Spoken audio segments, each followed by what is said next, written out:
Cordyline terminalis, otherwise commonly known as the Hawaiian tea plant, is one of the most important plants in Hawaiian history.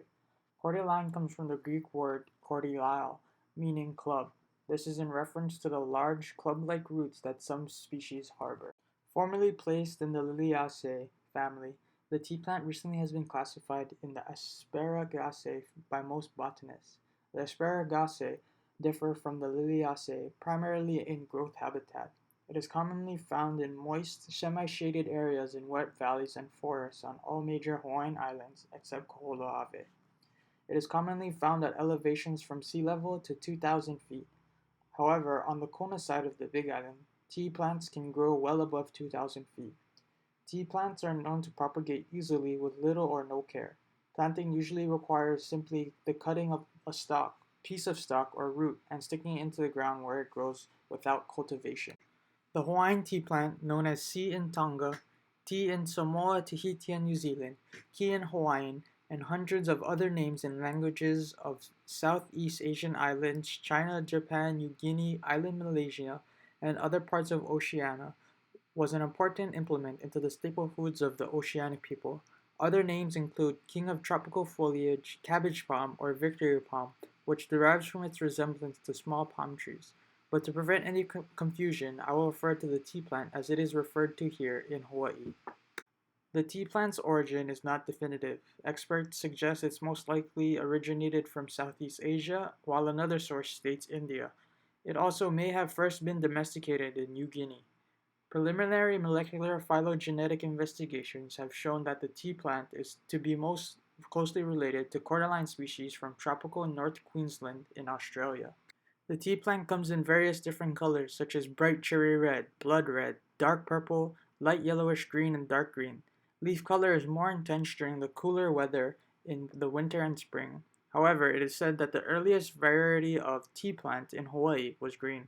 It doesn't usually bear fruit, but when it does, there are round berries less than half an inch in diameter containing seeds.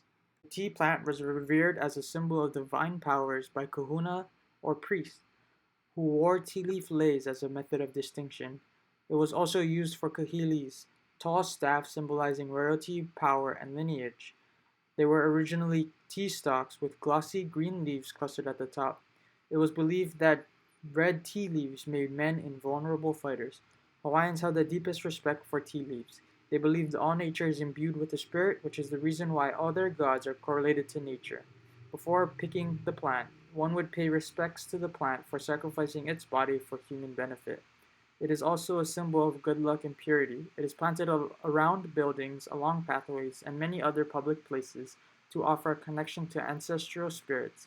It was also used to ward off misfortune. It is also essential to pikai, the ritual of sprinkling ocean water or salted fresh water to remove kapu and purify. It is said that the tea plant holds a high importance in ceremonies of different cultures. It is among the greatest uses in rituals of Polynesia. For example, in Hawaii, there is a belief that the fresh tea leaf possesses a mystical quality that protects oneself from spirits. It also can lift kapus, otherwise known as taboos. Lastly, it can call down blessings from the many Hawaiian gods that exist. In other neighboring cultures, it holds a similar value. In New Catalonia, the plant symbolizes a prenality of social life in a clan. Malays ascribe supernatural powers to tea, especially the red varieties. Toraha of Sulawesi treated the plant as holy, a magic herb representing excellence. There were and are many uses for the tea plant. The plant was used to furnish other foods. Tea leaves contain rhizomes, which is rich in fructose. The tea leaves are also used for wrapping other foods and cooked in earth ovens, commonly known here in Hawaii as an imu. After initial European contact, imu was used to produce a strong Hawaiian alcohol called okolehau, which was made from the roots of a tea plant. The stalk of the tea plant is also an ideal swatters for mosquitoes and flies during family parties. Tea leaves were also used for marking field boundaries as well as wrapping and garments like hula skirts or capes. Tea has been a part of peace and marriage ceremonies, stood at altars and field shrines, beside houses, at borders, and at graves. The tea plant also had many medicinal uses.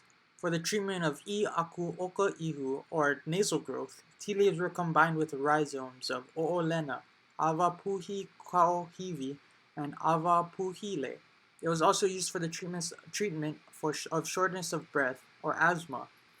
Key flowers and leaf buds are mixed with Ula oloa root bark, Ala ala vai nui pehu, noni fruit, Ala haumoa, and possibly Pu and Kokea. For velo hau ole o ke kino, or absence of perspiration, tea leaves are wrapped around the head and chest. For illnesses such as hina have, hopilo, vai opua, the leaves are stripped and worn as lei. The water from boiled tea leaves was consumed to aid in nerve and muscle relaxation, and tea leaves were wrapped around hot stone and served as heating packs. One of the most fascinating uses of tea plant was for hukilau fishing.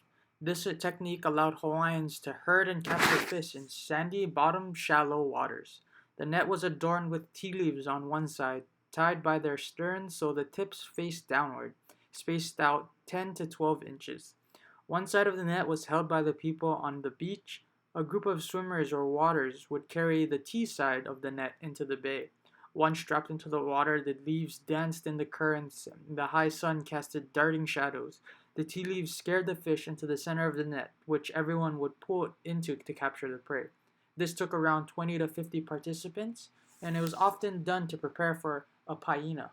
The tea plant is extremely important in the art of hula. The Hawaiian goddess Laka is the keeper of hula and holds dominion over the forest plant. Laka's altar is covered with la'i, which is a lei made of tea leaves.